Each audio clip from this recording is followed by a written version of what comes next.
So yung guys, si tatay, may nakaupo rito sa gilid ng shop ko. So ayun po. Ayun po siya. Yun. So ngayon guys, bibigyan natin ng upuan si tatay. Siyempre nakakawa, matanda na eh. So kukuha ko ng upuan dito sa shop. Interview natin si tatay. Siyempre bibigyan natin ng ano yun. Mga malimos kasi yan doon sa 7-Eleven. So ito guys. Tay! Upo muna kayo, huwag kayo dyan sa ano gutter. Upo kayo. Dali, mag-usap tayo. Dali. Bibigay ako sa inyo. Dali. Dali. Yan. So guys, si tatay mahina na talaga yan. Matagal nang namamalimos yun sa 7-Eleven.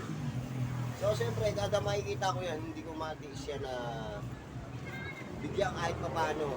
Siyempre, siguro, galing nga naman kayo sa 7-Eleven. So anong ginawa nyo? Maraming nagbigay sa inyo ng tulong. Marami. So ngayon, uuwi na kayo. Kumita naman kayo. Kahit pa paano. So dadagdagan natin na yung kita nyo. Para may pagpili ang pagkain. So siyempre, alam niyo naman kahit pa paano, kung magkano lang ibigay ko, alam niyo naman, mahirap na si Papa Pong, di ba? Galing lang kasi ito sa kinita ko sa shop. So yung pag-uwi mo, umuwi ka na, huwag ka nang bumalik sa 7-Eleven ha. O, bibigyan ko kayo ng 100, okay na pa. O, dadagdagan ko pa. Tama na yung 100, o dadagdagan ko pa. Tama na yun. So, ganyan kabait si tatay. Kaya nag-aangat ng malaking pera. Then, alam niya, yung lagi kong binibigay sa kanya, galing sa konting kita ko rito sa shop ni Papa Pong. So, ayan o, shop ni Papa Pong. So, ayan guys.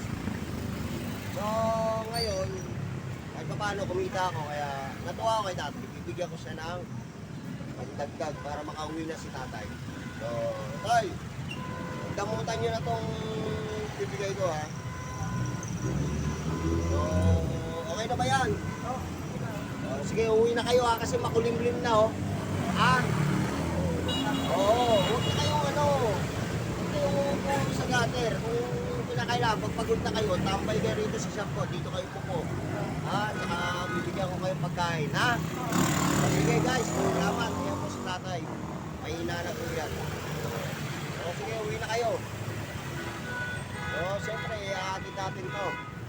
Ihahatid ko. Tatawid ko kayo.